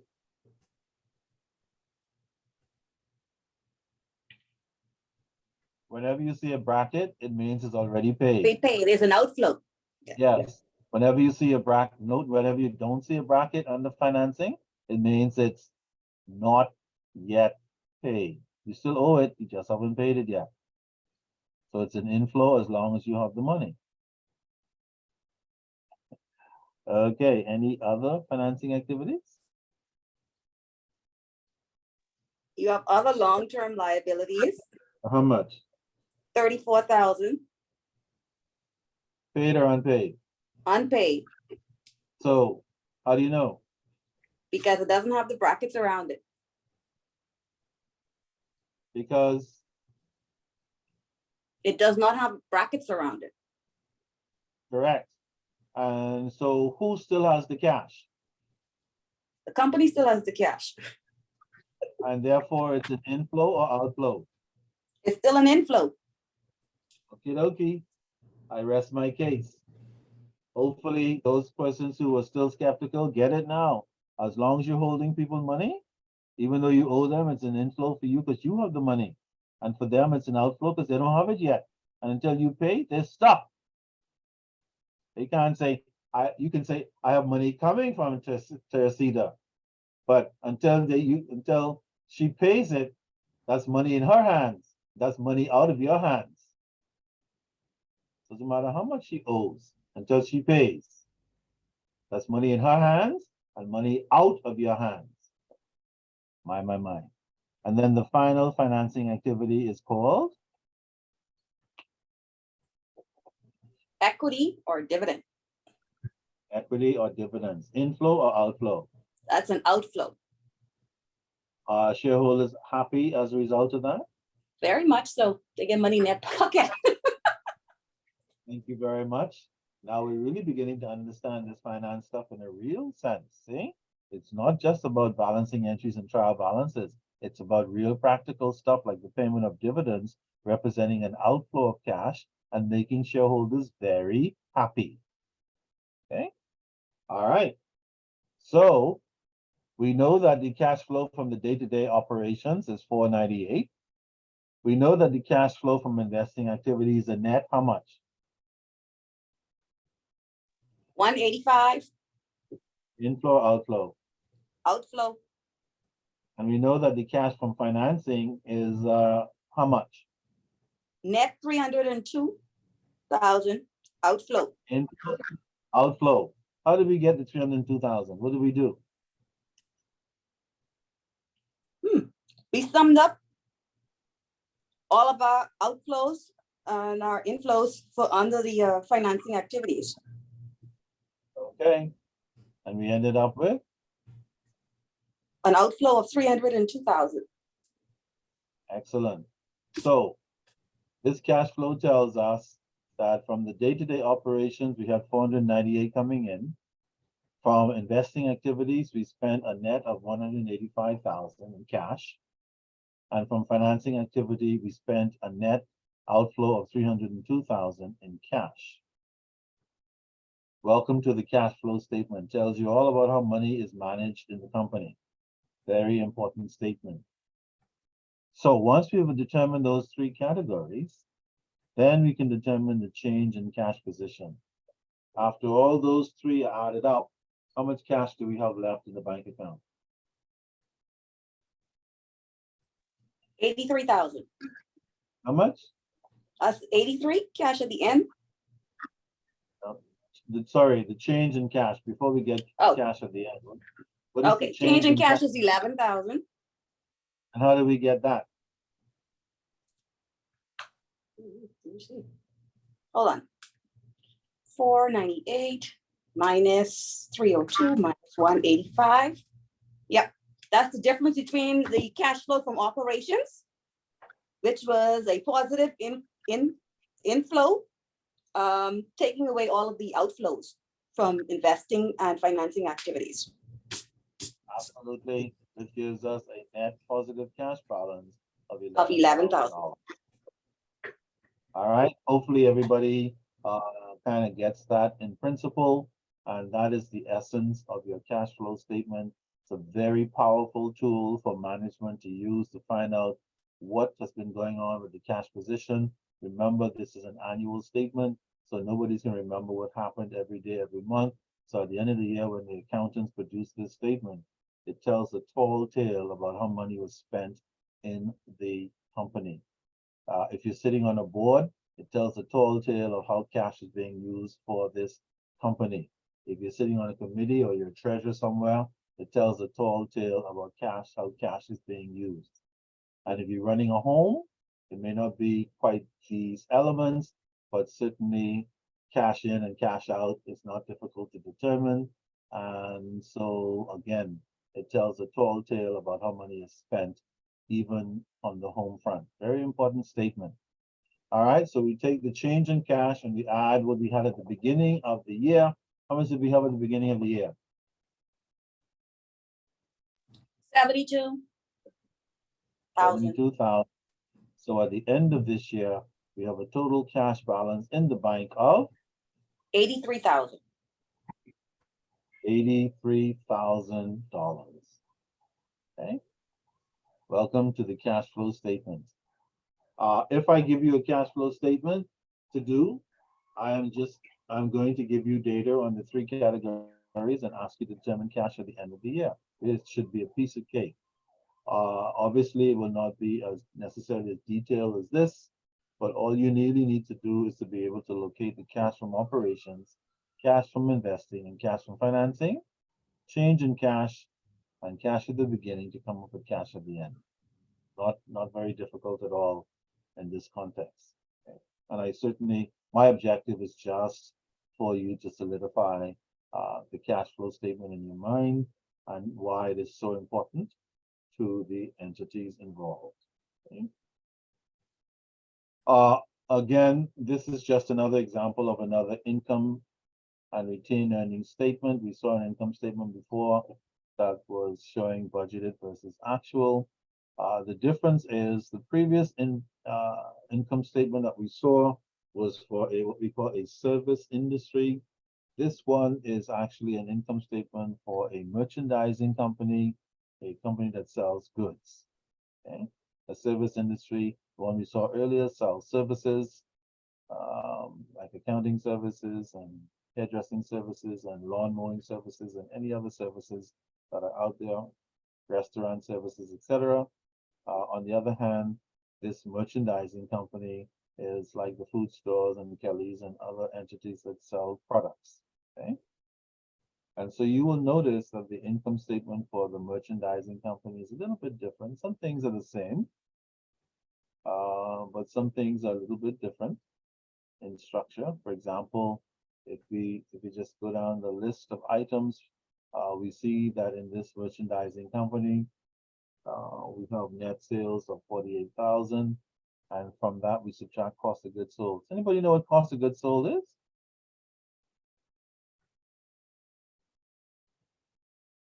What do you think cost of goods sold is?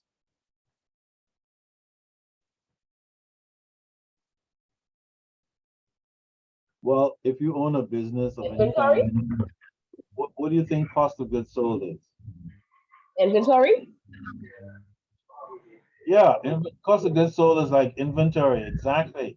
So whenever you sell inventory, you have to account for how much in dollars they're for. And so that inventory at the end of the year that is sold is referred to as cost of goods sold.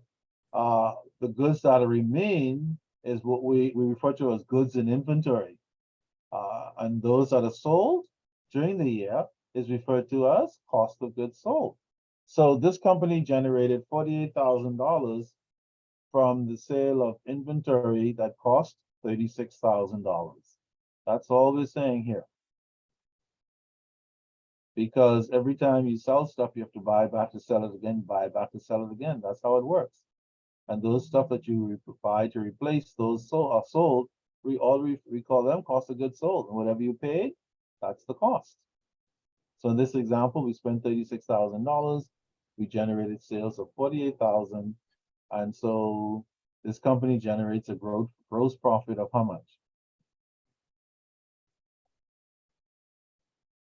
Anyone? Gross profit of how much? 12,000. 12,000. However, out of the 12,000, they have to pay some expenses, selling general and administrative expenses of how much? 6,000. 6,000. And so the operating profit for this company is $6,000. $6,000. Out of the $6,000 operating income, the company has to pay interest expense for the loan, which is 280. 280, and therefore income before taxes equals 5,720. 5,720. And out of that 5,720, the government gets its share of taxes, which total 2,280. 2,280. And then finally, you have a net profit or income of 3,440. Now, look at this. Out of sales of $48,000, after we take out all the costs and expenses, including taxes, we have left only net income of $3,440. The fact that the company was a profitable one is some consolation, but you can see very clearly all the different kinds of expenses that need to come out of sales before you actually get to a profit position. Question, can somebody give me the ratio of net income to net sales for this company? Net income to net sales. Anybody knows how to do that? Welcome to finance literacy. From income to ratios to cash flows, that's what financial literacy is all about. What's the ratio? What's the return?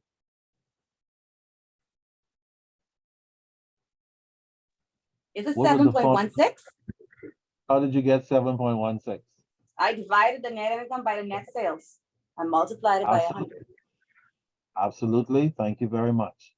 So in this example, after taking all expenses from net sales, this particular owner or company generates a return of 7 point, how much percent? 16%, which means that in the Bahamas anyway, there's no bank that I'm aware of that's paying 7.16%, which means that for all intents and purposes and for all their blood, sweat, and tears, the return on their investment is pretty much higher than any financial institution locally would give them, which means for them, technically, it makes sense to continue in this business because they're earning a higher return on their business returns than they are actually in an investment institution like a bank or even a credit union for that matter. Okay, for the business owner, of course, people go in business for many other reasons other than just the return, but the return is a very important financial feature. Okay? Now, did anything else happen to that net income? Yes. Dividends are paid to preferred share and common shareholders. Yeah, dividends are paid to preferred shareholders of 100, and then 500 was paid to common shareholders. Absolutely. Okay, so everybody's looking for their share out of these profits. The owner is looking to get net profit of 3,440, and the preferred and common shareholders are looking for their share, which in total is 600. And so the amount that is finally going to be retained and kept in the company is how much? 2,840. 2,840. And to that, we add the retained earnings from the beginning of the year, which is 12,000. For total retained earnings at the end of the year of 14,840. So somebody might say, do I have to kind of derive all of these numbers? The answer is no. If I give you a question for an income statement or balance sheet or trial balance or whatever, I'm going to give you the data that you need. All I want to see is how well you, somebody's mic is open. Yeah. That's Kendra. Kendra, I'm sorry, 1 second. Kendra's multitasking. Okay. My apologies. Okay, there we go. So you'll get the data, and I just want to see how well you use the data to construct these different statements to solidify as well as possible some of this stuff in your mind, so that when you go forward and on your board meetings, on your committee meetings, in your company, in your personal, whatever the case might be, you can say, I understand some of this crazy stuff now. Okay? You hear people having quiet conversations they don't want you to hear. They think you don't know. Then suddenly you understand some stuff that you didn't understand before, getting some trade secrets, getting information now because things mean something else because of this new found information. Okay? All right. So, having said that, we can finally get into the discussion of the importance of these financial statements. And let's see. Annalisa, can you read those 1, 2, 3, 4 points? The importance of financial statements.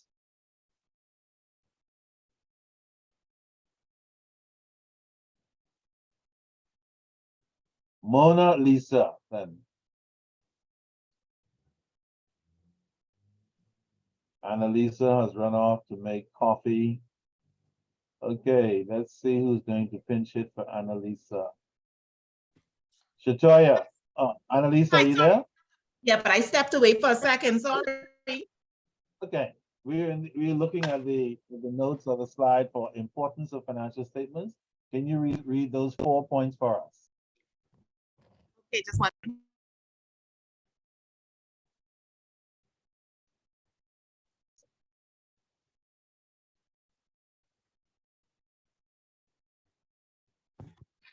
Okay. The purpose of the financial statements is to provide information about the results of the operations, financial positions, and cash flows of an organization.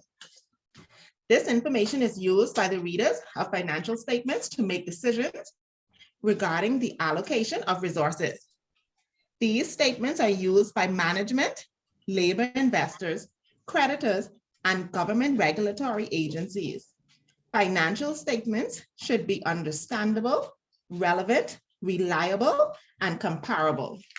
Thank you so much, Annalisa. So you see, a whole lot of people are waiting for this information inside the firm where you work and other firms outside the firm. They are all called stakeholders, even including union leaders and employees, because employees and union leaders want to see what kind of profits the company are making, whether or not the company is making enough profits to increase salaries, etc., for staff. And so government wants to know what the profits are to make sure that the proper VAT is being calculated, etc., so that the government collects the correct amount of taxes. Investors are looking to see if the dividends that they were paid were reasonable based on the profits made. And if they are not happy with it, they want to know why enough wasn't paid. If it went back in the company, explain why it went back in the company and how much. So a lot of people are waiting for this information from the income statement, the balance sheet, and the cash flow statement. Okay. And again, these persons are called stakeholders. And they're waiting for this information because they all have different decisions that they're going to make based on this information. Equally as important, financial information must always, whether it's accounting or otherwise, must always be understandable, hopefully. A lot of financial information is written with jargon that is not understandable by the average person, and so they're left out of the loop simply because they don't understand the language at all. Okay. Not only must it be understandable, it must be relevant. To bring financial statements that are 5 years old or 2 years old or whatever to make a decision today is not a good idea. It's no longer relevant to the current period and therefore no longer useful. Okay. On the tail of relevant is reliable. Reliable means that whatever information, financial information comes, whether it's on stocks and bonds, balance sheets and income statements, whatever derivatives, whatever the financial information is, crypto even, we have to be satisfied that it's reliable, meaning that the information is true and correct, God forbid, and that there's nothing sitting in that financial information that can mislead the reader in any possible way. And then finally, financial information statements must also be what we call comparable, which means that wherever possible, as in the case of financial information, we would normally look at 2 years back on side by side, the year before and the current year reporting, to see at a glance what happened last year versus the current year, so that we can do comparisons between the two to see where there were shortfalls and other issues that might come up, including any new information. So clearly, this financial information, financial statements, and the governance of any entity is absolutely critical. Any entity that is not putting emphasis on this area is obviously putting its company in jeopardy. And we see, those of you who are on top of your reading, that many companies have suffered governance problems and fines and reputational damage because of incorrect and inappropriate financial information, including accounting information, and it has led to them paying heavy fines and being bad-mouthed in the international community in terms of how they handle their financial peers. Okay, our recent discussion about FTX, folks in financial services, the financial industry will be gabbing about that for a little while. And even when that passes, that's going to be hanging over like a dark cloud until somebody brings the light and satisfy persons in those financial services area that it's okay to go forward. All right. So those are all and the reasons why we spend time talking about financial statements in particular, because they house so much important information that persons responsible for governance and otherwise need to know. All right. So now we can go into the a little more discussion about budgets. Let's see. Janisha, are you there? Yes, I am. Okay. Why don't you pick up the discussion with budgets beginning? It is a plan. Okay. Budgets. It is a plan including a budgeted balance sheet, which shows the effects of planned operations and capital investments on assets, liabilities, and equities. It also includes a cash budget, which forecasts the flow of cash and other funds in the business. A budget is an estimation of revenue and expenses over a specified future period of time. It is compiled and reevaluated on a periodic basis. Absolutely. Stick a pin there. So for those of you who may not be familiar with budgets, welcome to the discussion of budget and finance. A budget is a plan of how you're going to spend your money. When I say your, I mean company, and by extension, whoever else decides to prepare a budget. Remember, a plan can only be an estimate of what we'd like to happen. And so we execute the plan hoping that things will go according to plan. Things never go perfectly according to plan, but if it happens anywhere near the plan, then we are all ahead of the game, whether it's a financial plan or otherwise. Okay? So we saw earlier in that income statement for the service company that there was the results of planned operations. There was a budget that we hope to achieve, a $100,000 budget with the relevant expenses. There were no discussions of capital investments in that particular budget, but we saw in our discussion of the cash flow statement that the outflow for capital expenditure could easily have been the result of an amount that was set aside in some budget somewhere for that company. Okay, so it's a plan. It's a plan on how we expect operations to work, and it's a plan for how we expect to spend money on investments in our assets and the liabilities we incur and any equities that we make investments in for the company. Also, there's such a thing as what we call a cash budget. Not all budgets are cash budgets. Like the cash flow statement, a cash budget clearly suggests that the inflows and outflows are of a cash nature only. No other kinds of transactions other than cash are taking place. Okay, and most importantly, and the third point that Janisha mentioned was that a budget is an estimation. It is not a perfect set of numbers. Never was, never will be. We certainly look at the history, the past, the future, other entities in the industry, whatever, to come up with these numbers, but it is still an estimate and the numbers will never be perfect. Okay, so welcome to your budget. All right, keep going, Janisha. Types of budgets. Okay, so master budget. A master budget is an aggregate of a company's individual budgets designed to present a complete picture of its financial activity and health. Operating budget. An operating budget is a forecast and analysis of projected income and expenses over the course of a specific time period, usually 1 year. Cash flow budget is a means of projecting how and when cash comes in and goes out of a business within a specified time period. So clearly, these three budgets should create no headache by definition.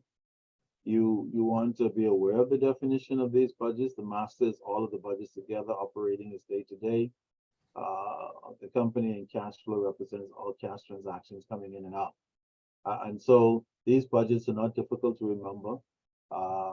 Certainly in your final examination, I'll ask you to define a couple of budgets just to make sure that you are aware of the different types of budgets that are out there. If you're not dealing with budgets in your life now, you never know when you'll be dealing with them in the future. So it's important from a financial perspective to at least be aware of the fact that they are out there and essentially what they are. Okay, and that's why we drag you through the mud in this particular course with this kind of stuff. Okay, keep going, Janisha. The financial budget. A financial budget presents a company's strategy for managing its assets, cash flow, income, and expenses. A financial budget is used to establish a picture of a company's financial health and present a comprehensive overview of its spending relative to revenues from core operations. A static budget. A static budget is a fixed budget that remains unaltered regardless of changes in factors such as sales, volume, or revenue. It is the opposite of a flex budget. Okay, so in addition to all the other types of budget, including the financial budget, which basically looks at the basic financial aspects of the firm in terms of its assets, cash flow, and income, again, that's a specialized kind of budget that management might require to see. That's not a budget that we'll see on a regular basis, but it's important to know that the financial budget exists. And certainly, more importantly, or equally as important, is the difference between a static budget and a flex budget.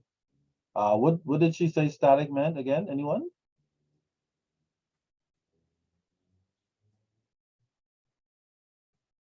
What did she say static meant?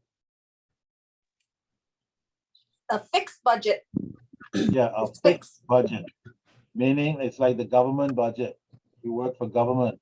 Once they fix it at the beginning of the budget period, dog eat your lunch if you run out of paper. You have to go to your friend in another government department and borrow some or sneak some or whatever you have to do to get it because you cannot go back to the treasury and ask them to increase your budget from $10,000 a year to another $5,000 because you've run out of paper.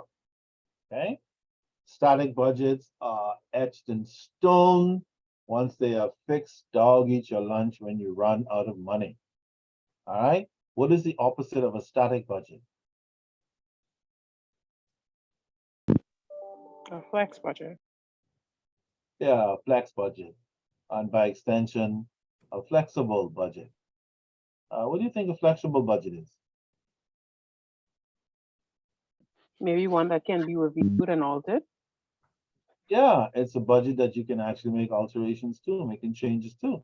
If after 3 months or 6 months things are not going according to plan, you can go back to the budget and say, wait a minute, the economy shifted, there was a storm, we run out of stuff, this number wasn't realistic in the first place, Tom lied at the beginning about this thing, and so on. And so you go ahead and make adjustments to the budget for the next 6 months. Okay, that's a flex budget. Only quite very innovative, nimble companies tend to have flex budgets where they make changes as appropriate. The average dinosaur company and governments of the world, once the budget is set, that's it. Okay. If you run out of pens, yeah, you have to go to the next ministry when nobody's looking, swipe some or something. Or if you have a friend, ask them for one or two. All right. So those are different kinds of budgets. It's important to know that it exists and why, and the different types of budgets. Important to know that there's a difference between static and flex budgets and why. These are important financial pieces of financial information that you need to know to go along with all the other crazy stuff that you have been indulging in so far.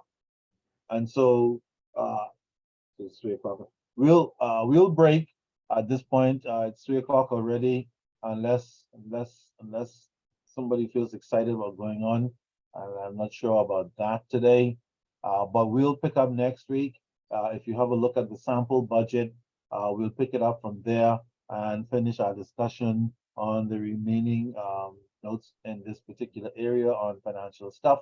And then, of course, we'll cover a couple of other principles that I will send to you for discussion next week. And then we will be done. So you can go off and make preparations for your final exam. As I said, the results from the midterm exam were very pleasing. I encourage you guys, to whatever effort you made to do that, you make the same effort for your final exam. Once you've done that, don't worry about the rest. It usually takes care of itself. Those of you who have reports to turn in, you can turn them in anytime now. Once you're done, send them in to me so I can take receipt of them. And those of you who are still working on it, you still have until the end of class next week in order to turn those in. All right. Any questions, anyone, before we break? Fantastic. You guys have a safe and busy week. Remember, until you finish your final examinations, you have no time to relax and take it easy, go to the mall and have fun. You can do all of that after the 26th of November. Until then, keep yourself busy, keep yourself safe, and I'll see you guys next Saturday, same time. Good afternoon. Good evening. Thank you.